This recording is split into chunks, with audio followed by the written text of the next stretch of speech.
Makadi SIS MELLY. Ya, maenda show inondanga ndichidawo kufona kuti nditaurawo nezvemasiblings angu. Ndine 2 my young sisters. Saka ivo vari 2 vakanditangira kuroorwa. Varoorwa ini ndakati nonokei hangu, but no, it's not as if ndakanonoka because I got married at 24. Saka ivo ndo vakamhanya in fact. Saka ndisati ndaroorwa ndaiita basa rekushanda mudzimba dzevanhu. Saka ndakaona zvakawanda kushungurudzwa kwaita vanhukadzi vachiudzwa kwaya panosina chinhu, buda nekabhegi kako, pamwe munhu otodzingwa kandiro hembe panze, pamwe kouya mumwe. Saka izvozvo zvakaita kuti inini personally ndizviudze kuti I will never get married to someone ane zvinhu zvake. I will never date munhu ane tunhu twake. Saka ndo zvandakatove izvozvo. Ndaisatoda kana kupfimbwa nemukomana ane mota kana kuti anoratidza kuti anowana, ndaisatoda. Saka ndakangozviudza kuti ndoda kuroorwa nawanga wangu ndongotangawo life naye. Ndo zvaitori mumwoyo mangu, ndo zvandaitoda. Zvisinei ndakazonotanga kushanda pane mumwe murungu andaishandira ndichishanda as a caregiver. Mukadzi wemurungu iyeye akanga achirwara ngaine kenza, saka aida kugezwa nekudyiswa zvese. Saka ndiri kushanda pamba ipapo panga paina garden boy waaishanda ipapo. Saka garden boy akanga akafirwawo nemukadzi, afirwa nemukadzi akatorerwa everything. Saka atoriwo munhu aitambura. Saka takabva tadanana na garden boy uya. Murungu ane mukadzi wandaichengeta aindifarira zvekuti. Saka aiti ndaichengeta mudzimai wake zvakanaka, ende kusvikira mudzimai iyeye azofa taimuchengeta zvakanaka. Saka garden boy akazoudza murungu wake uyu anovewo aive murungu wangu kuti uyu ndamuda hangu, uyu ndoda kuti ave mudzimai wangu. Nekuti murungu iyeye aindifarira, saka akatsigira garden boy wake. Aiwa, akaenda kumba kwedu akaroora zvakanakisa. Ndikachata. Ndikabva ndaenda ndakugara nagarden boy wangu uya kumba kwemurungu uya. Uyu mudzimai uyu wandaichengeta uya akazofa wake. Saka tichigara kudaro, masisters angu akabva andishanyira kumba kwangu for the first time. Pavakasvika, cause tatisina kana mubhedha, tatisina kana wardrobe kana chitairara pasi. Saka vabva kumba kwangu vaenda vakatanga kufamba vachiudza vanhu vemumhuri mashamwari kuti murume wake uya garden boy uya ndiwanga, akabvisa hake mari yakawanda irora, but hana kana chinhu. Kedha uya bhozi murume wangu mutsvuku hana kana chinhu. Vanorara pasi, vanoturika hembe pamadziropu. Kuzvinzwa ende apa zvafamba zvitaurwa nevana vamai vangu zvairwadza, but pambasina zvekuita. Zvisinei, ini ndandine belief yekuti munhu wangu wandinge ndatanga naye tinotoshanda zvinotoita, we will make it in life. Saka ndaitoshanda. Murungu uya aindikonekta kune varungu vakawanda. Saka ndaiwanzoenda kuAvondale kune inonzi Peace Haven panogara chembere dzechirungu. Saka ndaiwanzoenda ikoko ndichiita mapart time ekugeza, kudyisa varungu, kuita sei. Also ndaitawo buying and selling. Ndaenda kumapurazi ndichinotengesa kunana Magobo, kunana Zimplets mine uko. Mondoro kushamba ndaitenderera ndichiita basa rekutengesa. Ndaitengesa maCD, ndaiodha maCD kumbare ndinotengesa, ndichisona mapitcoat. Ndaishanda zvakanyanya. Murume wangu wachishanda mugarden. Kusvikira takashanda tikaita kuti murume wangu ave nedriver's license. Atora license murume wangu, ndobva azosiya basa remugadheni, ndobva atangawo kudhiraivha makombi. Upenyu hwatochinja, zvinhu zvaakuita nani, ini ndichiri kuitawo zvekutengesa. Saka masisters angu mumwe anga ari mukadzi wemusoja, mumwe anga ari mukadzi wemupurisa.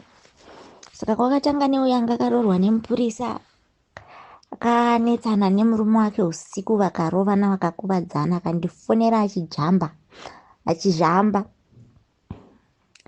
Ndarohwa ndakuvara. Murume wangu aidhiraivha kombi, kombi aiuya nayo kumba. kwakutobuda nekombi usiku kuenda kuAirport huko kunomutora, kusvika munhu angori ropa, kwakumutora kwakuenda kumapurisa, kwakuzomuendesa kuchipatara, akatonosonwa, akazvimba musoro, zvazingaite. Ndabva ndamuti iwewe chienda kumba iwewe, because nemurume wako wemusapedzera made maurayana. Saka chienda kumusha, wamupa mari yekuenda kumusha, kwakumupa mari yekunotsvagira vana nzvimbo yechikoro. Saka ndine mari yandaisevha yekuti ndivakewo kamba kari nani kumusha kwedu, because pamba pedu painyadzisa. Saka ndabva ndamupa mari iyaiya yevana yechikoro, ndamupa yechigrosari ndamutengera, vandamupa nemari yekuti patengwe zvidhina, nchida kuti pamba pavakwewo ka3 rooms paitewo nani. Ndamupa mari yakabva adya mari yese iya, but tatanga kunetsana. Saka tatanga kunetsana kudaro, akabva akufamba achiudza vanhu kuti ari kunyepa, haana kana kumbondipa mari. Iye handimukona kuti iye haana mwana nemurume wake. Saka akanditi zvawarohwa nemurume, siya murume uye uzozvarira murume wangu vana. Apa inini ndiri munhu ane shanja, handitombode mumwe munhu padhuze nemurume wangu, zvekuti hanzi panonzi munhu uya uzvarire murume wangu vana. Zvinhu zvandisingagoni izvozvo kuti ndinganzi ndinogara pachipari, hazvife zvakaitika. But akaudza vanhu nhema idzodzo dzikatenderera. Ndakangosiyana nazvo, ndobva ndanyarara, ndangosiyanawo naye. Akatotanga kumavoidha nekusamubatsira, akatanga kuchinja varume, kuroorwa achirambwa. Ndakangobudawo mari. Saka uyu mumwe wacho uyu anga ari mukadzi wemusojawo uyu akachizonetsanawo zvakare nemurume wake. Vanetsana, ndobva sisi ndoda kumboya ndimbogara ikoko ndimbozorodza pfungwa. Mwoyo wekuti mwana wamai vangu ndabva ndamutora, ndabva ndamutambira uya kugara kumba kwangu. Saka inini ndandagara ndiri into buying and selling, ndiri munhu asingagare pasi, ndiri munhu anoshanda hangu, ndinongwavha. Saka ndaibuda ndichienda ndichinohodha ndichidzoka, ndichidzoka. Ndaiti ndikanohodha ndoenda futi kumapurazi ndichinotengesa, ndaitengesa hembe, ndichisona futi mapitikoti, ndichihodha maCD kumbare. Saka munin'ina wangu uya ndaimusiya kumba. Ndichimusiya kumba, hameno zvavakaita nemurume wangu, vaita zvavakaita nemurume wangu. Murume wangu kwakutora mari yangu imwe yanga iri panext door yezvikwereti, apiwa mari yekwakupa munin'ina wangu behind my back. And ndakatozozvizva kuti vapanana mari. Shure mekunge ndaenda panext door kunobvunza mari yangu, zanzi mari ndakapa murume wenyu. Ndakunetsana naye kuti wewe mari yangu wakaisa kupi wewe? Handiri kunetsana naye kudaro, kwakubva ndazoona kuti mameseji namba yemunin'ina wangu yakatosevhwa mufoni nerimwe zita. Ndakutoona mameseji erudo kuratidza kuti vanhu vari kudanana. Takanetsana nemurume zvekusvika pakuda kurambana. Murume wangu akazoadhimita kuti mainini vakabva kunogeza, bva vauya vakasunga tauro yeusipo. Vauya vakasunga tauro, kwakunomira kumberi kweTV, kwakundidonhedzera tauro kusara vari musvo. Saka ini zvakandikunda, ndobva pangoitika zvakaitika, but zvakangoitika ipapo chete. Saka ndakabva ndadzinga munin'ina wangu pamba, ndikati iwewe handichada kukuona. Ende aitotukirira achitaurawo zvaanoda. Ndabva ndangosiyana naye. Saka nemurume wangu takagadzirisana, ndobva tatogara upenyu hwakutoenda mberi. Ava ndobva ndangosiyana nava. Saka vese vari 2 vanin'ina wangu mabhishu. Muza kune amwe anonzi mabhishu manyama, yekuti unotovhunduka kuti munhu yarudanana nemurume wangu. Vanin'ina vangu vamabhishu manyama amire nerongo chaiwo chaiwo. Unotoshaya kuti chiri kuhurirwa chacho chii. Munhu haana chaanacho, haatomboyevedzi. Ndoupenyu hwavanahwo. Inini nemurume wangu takaramba tiri pamwe chete, tichishanda, tichironga upenyu hwedu. Tikasvika pakutsvaga stendi, tikatovaka imba yedu, a very big house. Murume wangu akazosiya kumakombi, akave a-truck driver. Akauya kuno kuSouth Africa, abva anditora inini ndikauyawo. Ende ndinongoshandawo sezvandaingoita kuZimbabwe. Ndinoshanda pamwe pacho ndogona kunoshanda mumba, handishandire munhu 1 full time, ndoshandira vanhu vakasiyana siyana. Part time ndogona kutoshandira vanhu 2 per day. Umwe ndogona kutanga na7 ndopedzawo kana na3, umwe ndipika na3 ndonoshandawo kubva na3 wo kusvika kana na6 kana na7. endewo ndinoitawo futi izvozvo zvecare giving izvozvo. Pakaita kuti kune munhu ari kurwara achembera kana kuti anoda kugezeswa vanenge vachindidedza ndiri, saka ndinototsvaga mari kumurume ndidhiraivha zvinhu zviri kufamba. Saka taingoshanda tichisanganisa mari tikakwanisa kuti tivake imba yedu hombe yakanaka. Saka pakazoita bradha yangu yakapondwa kumusha. Hanzvadzi yangu yapondwa, ndobva ndaudzwa ndozviripo. Vanhu vati hatina mari yekuti tivige munhu, hatisi kutomboziva kuti toita sei.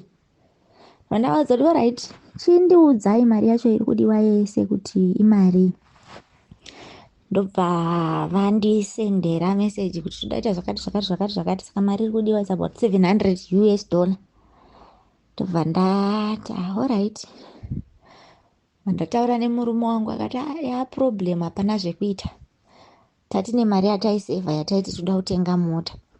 Kwakutumira kuti kumusha kuti munhu avigwe. Pamari yavakataura vanga vataura zvekofini, vakataura zvekuti kuti aitwe postmortem pari kudiwa 250, tozoda bhokisi, tozoda mota yekutakura chitunha. Saka zvinonetsa because postmortem yacho iri kubhadhariswa. Andobva ndangotumira mari iya nemukuru kuti hanzvadzi yangu ivigwe. Vabva vazondiudza kuti tafambisa mapepa, munhu tatora ari kuvigwa mangwana. Ndakabva ndatokwirawo zuva iroro ndichiti ndiende kunopeya last respect kuhanzvadzi yangu. Ndasvika kumusha ndopa ndakunzwa vanhu vanji kuti vachitaura kuti panhamo, infact papo paipiwa vaspeech panhamo. Ndopa ndakazoziva kuti aiwa, hama dzevanhu vakaponda bradha yangu vakatengesa mombe dzavo vachiita kuti munhu avigwe. Saka zvinhu zvese zvakaitwa zvekuviga kwemunhu zvinosanganisira chikafu, kofini nemota yekutakura chitunha, zvese zvakaitwa nehama dzevanhu vekuponda. Ndikaziva futi kuti zvandakaudzwa zvekuti postmortem inobhadharwa zvanga zviri zvekunyepa. Postmortem kugovernment iri kuitwa mahara. Saka ndakazobva ndabva kunhamo after some days, votapedza kuchema ndakazovabvunza kuti munoitirei zvinhu zvakadai so. Ndakatukwa sesimeli, ndikaudzwa hungomwa hwese, ndikaudzwa kunzi mari iyoyo unoida yei iwe usina mwana. Ndakabva ndanyarara ndikasiyana nazvo. Paya pandaida kuvaka imba mari ikadyiwa, ndakazoenda kumusha nemurume wangu akati ndada kumbonokamura chikwereti kana atezvara. Ndobva anobvisa mombe, akanobvisa mari yemombe 6 ka1. Abvisa mari yemombe 6. Saka ndakabva ndakumbira munin'ina wababa because hatisisina vabereki. Saka ndakakumbira munin'ina wababa anove ndiye baba wedu kuti baba, ndanga ndichikumbirawo kuti mari dzenyu dzamapiwa idzi mombe dzenyu idzi, ndandikumbirawo kuti kana zvichiita movakawo imba, unai pamba hapana kumira zvakanaka. Zveshuwa baba vakanditeerera, vakashandisa mari yese, vakatenga mabuilding materials aidiwa, pakavakwa 3-roomed house. Pamba ikazoshota hayo kurufu, tikazowedzera nemurume wangu. Saka pamba pane imba iriraniwo yekuti tinosvikira tichinyatsorarawo zvakanaka. Masisters hangu kana kukanzi kumba kwaita nhamo kana kuti kune zviriko, vanorara panze, havapinde mumba nekuda kwejelasi chete. Hapana akavarambidza nekuda kwezvavaindiita nechi, vamwe vese vanopinda mumba. Saka ndine mamwe masisters hangu tu, vana vababa vangu vasiri vamai vangu. Hatina problem, tinowirirana, havana jelasi. Chero ukavapa gwani gumbezi, chero ukavapa peya yebhutsu, vano appreciate. Saka ivavo vanopinda mumba nevamwe votorara. Ivo hanzi vanorara pamadziro nekutonhora vachitonhorwa vari panze. Ndikati avasiyei, choice yavo yavakaita. Kuzvine basa rei? Imba ndakavakira kuti kana ndauya ndowane pekupinda ine ndisanyarewo futi kana ndauyawo nevanhu. Saka zviri kwavari izvozvo. Saka unotoona kuti zvinhu zvacho zvinonetsa sisimeli because vana vamai vangu vandikutaura nezvavo ava, same mother same father, ende kunze kwezvavakandiitira hapana paningati pane chimwe chinhu chatakatadzirana, but vanorwadziwa neni. Pandakavaka imba yangu, I've got a very big house, a 12-roomed house. Handina kuvaudza kuti ndawana stand kana ndavaka imba kana ndaita sei. Ndakangoita zvinhu zvangu ndakanyarara. Vakazosvika kumba kwangu ipapo, pakafa bradha yangu ipapo. Unoona kuti vanhu vabayiwa mwoyo, vanhu varwadziwa. Munoziva kuti inini kuunderstand nekuvaka kuzosvika kuti imba yangu ipere zvakanditorera 11 years kuti ndivake imba yangu isvike pakupera. But right now vanondiaccuse kuti ndiri muroyi, mari ndakaiwana kupi, but ndiri munhu anoshanda.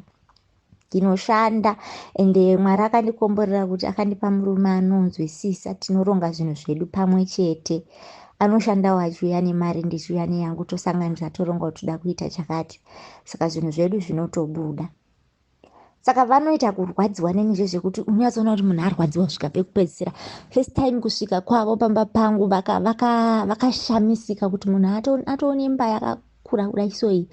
Unoona face yemunhu kuti yachinja, kuti munhu arwadziwa kusvika pamoyo chaipo chaipo. Saka zviriko izvi, mwana wamai wako anogona kutorwadziwa newe, anogona kutongokuitira utsinye chaiko chaiko. Pandoda kungoti hangu kune vanhu vazhinji vakateerera, mufunge zvinenge zvisina kunaka kuti urwadziwe nehama yako. Kubudirira kwehama yako, kubudirira kwako iwewe, mangwana anokubatsirawo. Uye kuti zvinenge zvisina kunaka, mufunge kuti unochiva murume wehama yako, nekuzara kwakaita varume munyika. Asi pakupedzesera shiri inozongofa. Vanhu vese vanoita zvakaipa zvinovadzokera. Masisters angu vaive neupenyu huri nani, mwari mukadzi womupurisa, mwari mukadzi womusoja. Vachindiseka pandakaroorwa nagarden boy kuti tinotambura, tinoturika hembe pamadziropo. But now ukatarisa zvavari kurarama vachiita, unonzwa tsitsi. And I can't even help, not because ndakavavenga, handina kuvavenga, ndakati Mwari ndibatsirei kuti ndisavavengi, but ndinovatya. I can't even get close to them. Chero zvikanzikana kuti mumwe wavo afa izvezvi, even padead body yake handikwanise kusevera padhuze. Because kwandiri ndovaona sevanhu vari dangerous zvekuti jealousy ravo nenhema dzavo dzavanotaura zvakashata, zvakaipisisa, ende zvinokuvadza. Ende zvinhu zvese zvavakaita kana zvavanoita vari kukohwa.